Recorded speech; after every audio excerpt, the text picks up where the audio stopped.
Bismillahirrahmanirrahim. Assalamualaikum warahmatullahi wabarakatuh. Selamat berakhir pekan guys.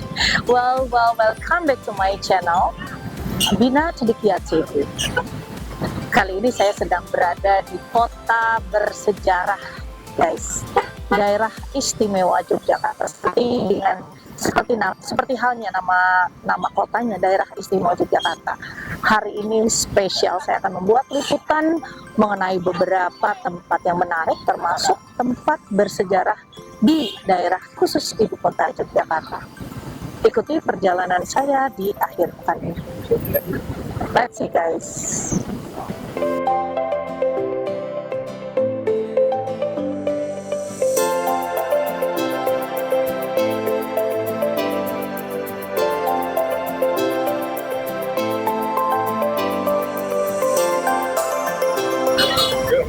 Well guys, sasaran pertama yang akan saya kunjungi adalah Benteng Vredenburg, salah satu tempat bersejarah di daerah khusus, daerah istimewa Yogyakarta. Kita akan melihat di dalam Benteng Vredenburg ini ada apa saja yang ada di Benteng Vredenburg. Let's see guys, semoga liputan saya ini memberikan banyak informasi tentang tempat-tempat bersejarah dan tempat-tempat menarik yang ada di Yogyakarta. Come on guys.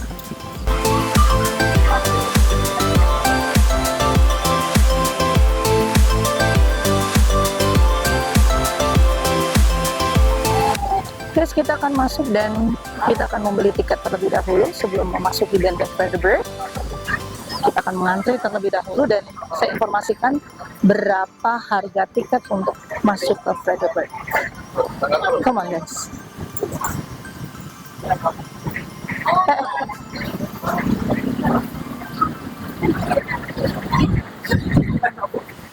Permisi.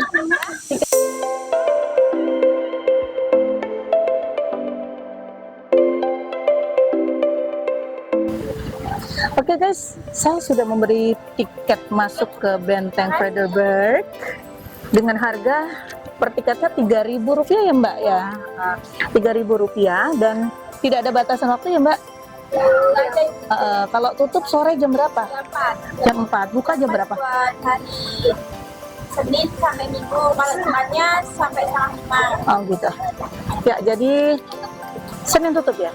Informasi dari Mbak penjaga karcis bahwa untuk Benteng Vredenburg ini hari Senin itu tutup, kemudian hari Selasa sampai hari Kamis itu buka sampai jam 4 sore, sedangkan Sabtu Minggu hari Jumatnya sampai jam setengah 5, sedangkan Sabtu dan Minggu jam 4. Terima kasih informasinya Mbak.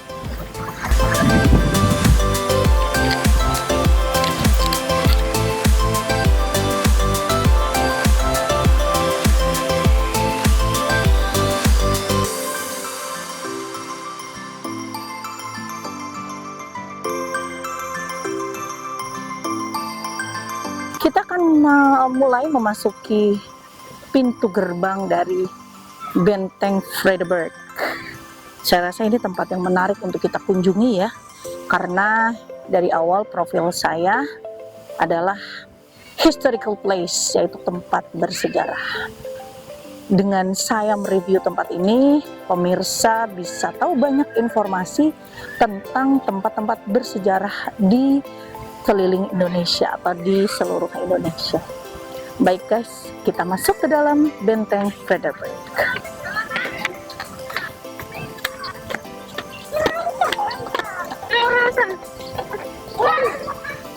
Di depan saya ada sungai, warnanya unik guys, tapi ini jernih ya, tidak ada sampah sedikit pun. Oke.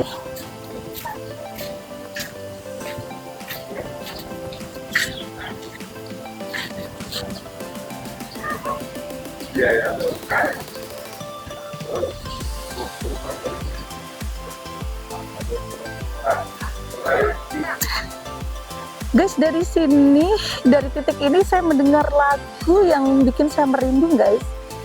Seputih Melati. Kita coba masuk, ada apa sih? Sepertinya ini museum, ya, ruang pengenalan, ada introduction room. Wow, ini semua bangunan yang sangat bersejarah ya guys ya. Permisi Mas, museum yang bisa kita kunjungi museum apa saja? Museum di sini ada 4 diorama ya. Ya, Banyak. saya dari Bina Cendekia TV ya Mas ya, dengan Mas siapa? Dengan Mas Rivaldo. Oh, Mas Rivaldo. Jadi bisa dijelaskan apa saja museum yang ada di Di sini? sini ada ruang pengenalan. Di sini ada 2 video. Bisa dikunjungi? Bisa. Oh gitu. Di sini karcis 3.000 udah termasuk semua sih Mbak. Oh, Masya Sama Allah. pemandunya juga. Jadi 3.000 itu include semua objek ya Mas ya, semua tempat yang bisa kita kunjungi. Free guide juga. Kalau Free guide guys, Masya Allah. Terus kan Mas? di sini ada 4 diorama. Yang diorama pertama di sana, diorama kedua sama diorama 3 dan 4 di sini. Oke, diorama itu menceritakan, maksudnya diorama apa? Diorama 1 nih dilihatkan dari masa Pangeran Diponegoro sampai awal masuk Jepang di Jogja. Oh, Masya Allah. Yang Oke. diorama 2 itu dari zaman agresi militer Belanda pertama. Oh iya ya, agresi militer Belanda 1 ya. Oke. Sama seterusnya yang keempat tuh zaman Orde Baru. Oke. Saking penasarannya guys, saya pengen masuk ke dalam ini. Ini kenapa kok iringan musiknya Seputih Melati ini, karena apa ini Mas nih? Dengan Satpam. Oh, dari satpamnya ya. Tapi memang ini nuansanya, vibes-nya jadi mengingat berapa puluh tahun yang lalu ya. Saya masuk ya Mas ya. Boleh, Mas, Mbak. Terima kasih Ini bakal Mas. diputar-putar terus sih Mbak. Oh gitu, oke. Makasih ya Mas. Iya, sama-sama.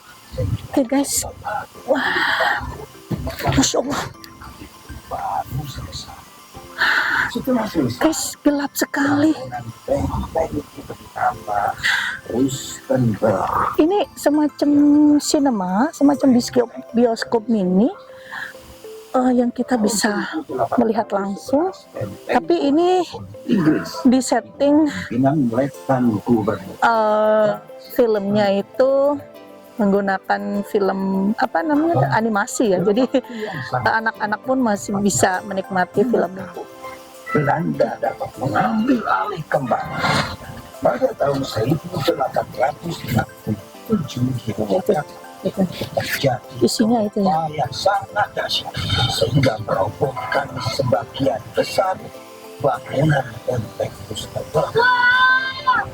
Gimana nih Pak Batu? Ya, ini menarik sekali guys, karena filmnya disetting sedemikian rupa dan Saja supaya anak-anak itu tidak jenuh menontonnya. diperbaiki dan berganti nama menjadi benteng Friedeburg, yang berarti benteng perdamaian. Nah, nama ini diambil dari hubungan antara Kesultanan Yogyakarta dengan pihak Belanda yang tidak saling menyerang pada waktu itu. Kemudian, setelah Belanda menyerah kepada Jepang pada tahun 1942, benteng dijadikan markas dan tempat penahanan oleh Jepang. Maksudnya penjara ya Pak Pandu? Ya, betul nak. Wah, Nah, pada masa kemerdekaan, penanganan benteng Friedeburg diserahkan kepada instansi militer Indonesia. Oke, kita sekilas film animasi tentang berdirinya benteng Friedeburg ya. Meskipun hanya sekilas, tapi kita bisa tahu sedikit tentang benteng Friedeburg. Oke, terima kasih Mas, Mbak. Oke, kita masuk ke diorama 2 dulu ya guys ya. Diorama 2, oke.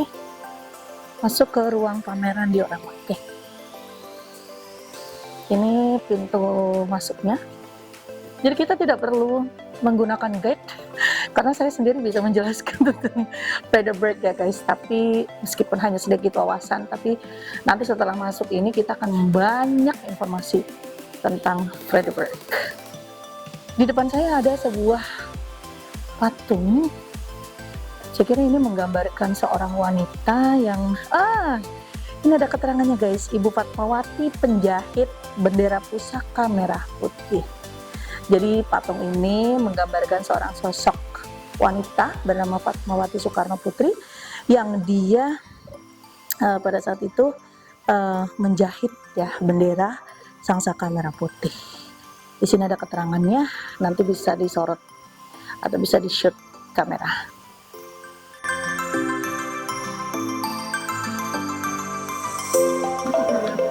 Guys, di depan saya terpajang sebuah mesin ketik. Mungkin ini mesin ketik pertama, mesin cetak, maaf, printing mesin. Ini mungkin mesin pertama yang ada di Indonesia. Jadi kita baca keterangannya. Kedaulatan rakyat merupakan koran revolusi. Koran ini bukan merupakan milik salah satu golongan agama. Jadi ini digunakan untuk mencetak koran kedaulatan rakyat pada zaman dahulu. Namanya mesin cetak Heidelberg. Mesin cetak Heidelberg. Oke. Unik ya guys, karena mesin cetaknya gede. Gede banget. Sedangkan ini penguasaan media massa melalui perebutan percetakan harian Sinar Matahari. Taking control of mass media through Caesar, the printing office of Sinar Matahari newspaper. Adanya di lokasi jalan sebelah selatan Hotel Garuda, Jalan Malioboro, Yogyakarta. Waktu kejadian yaitu pada tanggal 17 Agustus tahun 1945. Based on the development of situation and the news disseminations of Independence Proclamation, Samawi and Mantoro moved to the press in place to reseize the printing office of Sinar Matahari newspaper that occupied by Japan. Lanjutkan.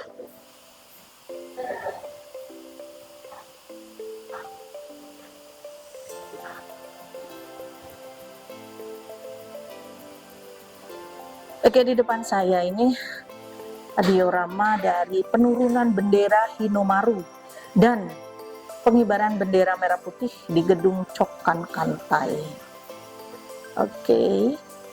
Terjadi pada tanggal 21 September, jadi setelah Indonesia merdeka, tepatnya 21 September 1945. Lokasinya di mana?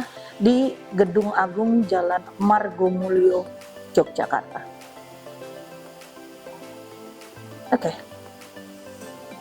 Next.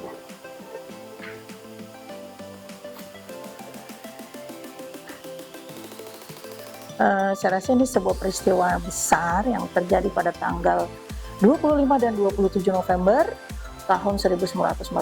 Apa peristiwanya? The bombing of Mataram Hall, Indonesian Radio Broadcast Building and Sonobudoyo Museum by Allied Forces.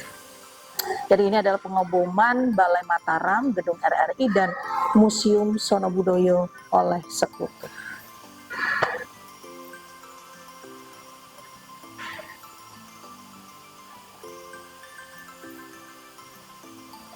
Indonesia adalah mata uang.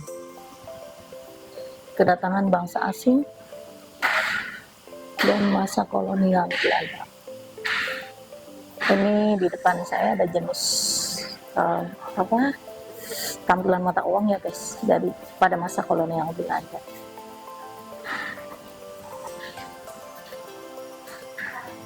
Ada uang kertas di Javase Bank bergambar CP Coin tahun 1931 dan lain-lain. Jadi pada masa dulu itu uang kertas itu justru bergambar pewayangan ya guys ya. Namanya di Javase Bank. Berikut uang logamnya. Mata uang koin Spanyol dan Belanda revolusi. Lebar. Dan ada yang paling kecil ukurannya. Oke.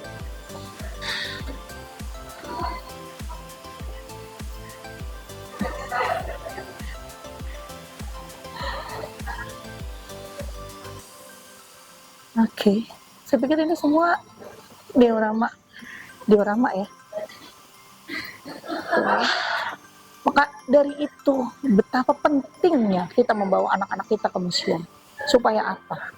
Supaya anak-anak kita tahu banyak informasi mengenai peristiwa-peristiwa pada zaman dahulu. Jangan hanya mendengar dari YouTube, tapi menyaksikan secara langsung ada apa saja yang ada dalam museum. Guys, ini menarik sekali guys. Peralatan kedokteran. Mikroskop sama seperti mikroskop sekarang ya, hampir sama ya. Kemudian proyektor film, ini mikroskop.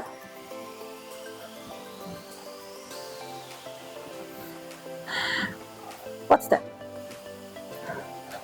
Baju dan toga milik Profesor Dr. Sarjito. Dr. Sarjito. Dr. Sarjito ini adalah Sivitas Akademika UGM.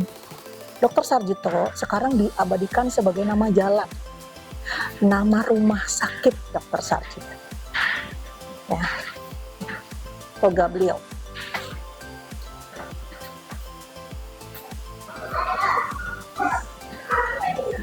Apakah kita akan masuk ke dalam, guys? Oke, come on. Ya, kita akan melihat lagi bioskop mini, guys.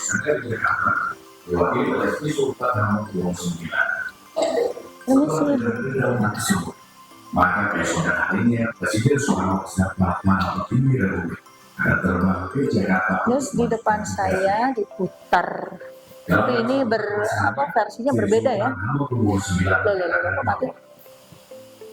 Yogyakarta sudah tidak memiliki apa-apa lagi. Silakan melanjutkan pemerintahan ini di Jakarta. Sambil mengeluarkan cek senilai 6 juta dolar. Dari tahun 1945 tahun 1949, Yogyakarta telah terbukti jadi Benteng Proklamasi Kemerdekaan 17 Agustus 1945 dan berhasil mendapatkan banyak Republik Baru ini. Oleh karena itu, menjelang keberangkatan ke Jakarta, Presiden Soekarno menuliskan pesannya atas perjuangan itu yang berbunyi. Yogyakarta menjadi termasuk oleh karena jiwa kemerdekaannya. Hidupkanlah terus jiwa kemerdekaan itu.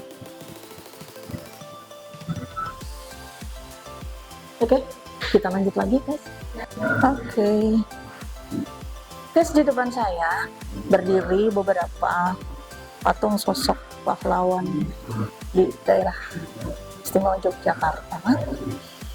Ada Sutarjo Sigit, kemudian Suharno Koharbani, kemudian Mulyono, kemudian Kaput, namanya lucu guys, Abdul Rahman, dan yang satu ini adalah Sutarjo. Siapakah mereka? Mari kita baca keterangan.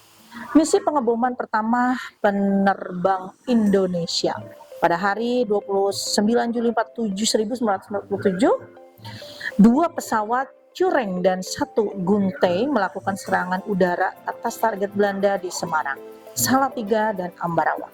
Serangan ini mengejutkan Belanda. Ketiga pesawat tersebut diterbangkan oleh Kadet. Sekolah penerbang Auri, pesawat pertama jenis Guntai diterbangkan oleh penerbang Mujur. Jadi mereka ini adalah penerbang, guys. Prajurit TNI Angkatan Udara pada masanya. Oke, kita lanjutkan kembali. Who's this? Abdurrahman Saleh. Oke. Ya, di depan saya foto-foto para akmil, para perwira akademi militer, dimulai dari Kolonel Samijo, ya. Kolonel Samijo ini adalah kolonel letnan KNIL yang bertugas untuk mempersiapkan pembukaan militer akademi di Jogja pada tahun 1945 atas perintah Letnan Jenderal Urip Sumoharjo. Kemudian yang kedua ini ada gambar gedung militer akademi yang menempati bekas gedung Kristalij atau MULO, sekarang SMA BOPKRI 1 Yogyakarta. Kemudian ada ijazah ijazah akademi militer. Ijazahnya sangat besar ya guys ya. Kemudian ada di depan kita Jenderal Susilo Sudarman dengan selempang bintang Mahaputra RI dan kalung bintang gerilya dan bintang Dharma. Kemudian ada pasukan gerilya kembali ke Yogyakarta pada tanggal 29 Juni 49. Begitu masuk kota Yogyakarta, pasukan MA menuju Rumah Sakit Pusat Petronella sebagai pusat komando dan melaksanakan upacara pengibaran Sang Merah Putih sekaligus menyanyikan lagu Himne Taruna. Oke. Kita masuk ke diorama 3.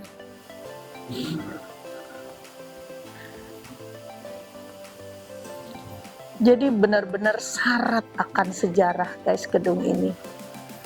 Bagi kaum milenial yang tidak tahu tentang sejarah, silakan boleh nonton sampai selesai. Oke.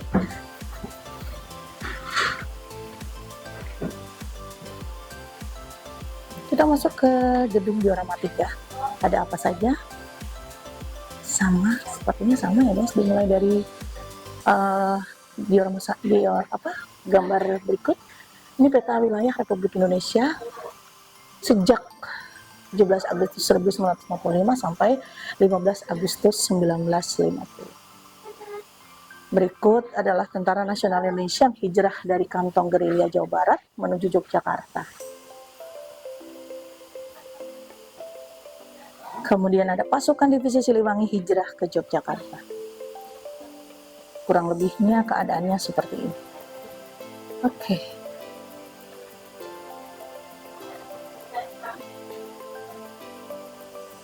Ini bantuan obat-obatan dari pemerintah Mesir tiba di lapangan terbang Maguwo, Yogyakarta. Kemudian di depan saya ada pembukaan Pekan Olahraga Nasional pada saat itu. Kejadiannya yaitu pada tanggal 9 sampai 12 September 1948 di Jalan Tugu Kidul atau Jalan Pangeran Mangkubumi.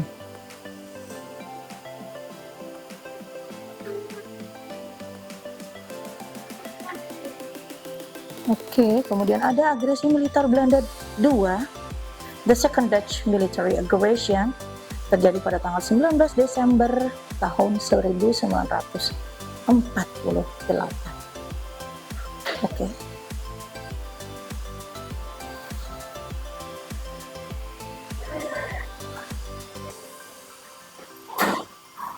Ini menarik guys, ada pedang, ada topi baja, ada steel hound, kemudian kendil dalu, ada peralatan minum, nampan, teko, dan cangkir pada zaman dulu.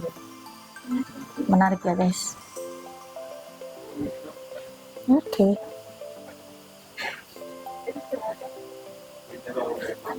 Ada di depan saya, kalau ini lampunya masih digunakan sampai sekarang ya guys ya. Ada lampu gantung seperti liputan saya yang pada liputannya keberapa waktu itu ya? Kedua kalau nggak salah. Ke rumah si Pitung. Saya bahas tentang lampu gantung ya. Sampai sekarang masih digunakan. Kemudian ada sepatu ya. Sepatu dan tempat menyarungkan pedang.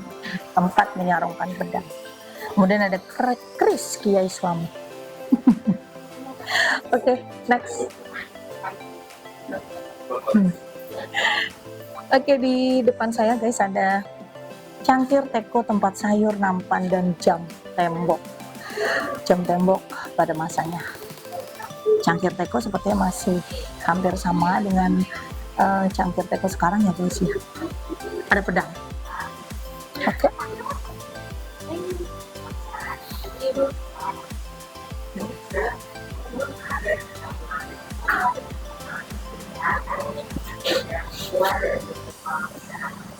Jadi meskipun tiket masuknya hanya 3.000, tapi banyak informasi yang bisa kita dapatkan di tempat ini.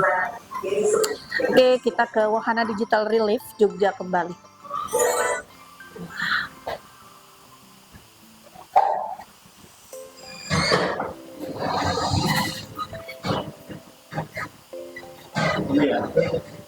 Jogja kembali, Monumen Jogja kembali.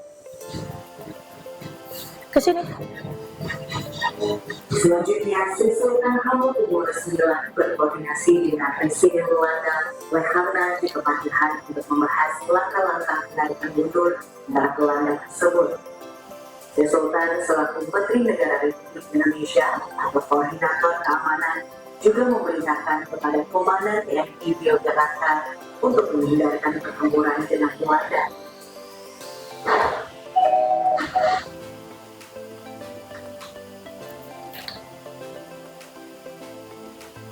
Selain mempersiapkan penarikan mundur tentara Belanda, Sri Sultan Hamengkubuwono IX juga berkoordinasi terkait persiapan masuknya TNI ke Yogyakarta. Untuk melakukan persiapan ini, Sri Sultan Hamengkubuwono IX berkoordinasi dengan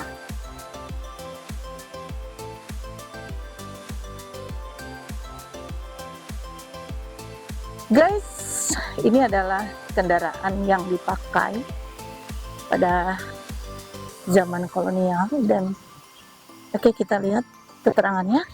Namanya Jeep Willys. Jeep Willys ini adalah kendaraan Jeep Willys keluaran tahun 1944. Koleksi Museum Benteng Frederick Yogyakarta ini merupakan visualisasi dari sarana kendaraan tentara pada masa perang kemerdekaan. Jika dilihat dari sejarahnya, Jeep Willys merupakan Jeep pertama yang dibuat sebagai kendaraan tempur pada masa Perang Dunia Kedua.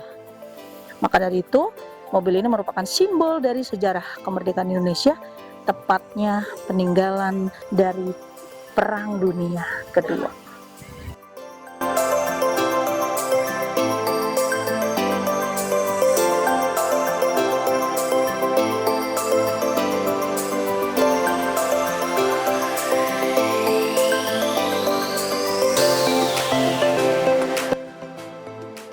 Guys, itu saja liputan saya pada siang hari ini di akhir pekan ini di daerah istimewa Yogyakarta, tepatnya di Museum Benteng Frederick. Berharap liputan saya bisa menjadi banyak informasi mengenai sejarah berdirinya kota Yogyakarta dan sejarah tentang Benteng Frederick dan keadaannya pada masa itu. Sekali lagi saya ingatkan kepada teman-teman, kepada pemirsa untuk mensubscribe, likes, dan komen pada channel Bina Cendekia TV. See you next time. Assalamualaikum warahmatullahi wabarakatuh. Matur nuwun.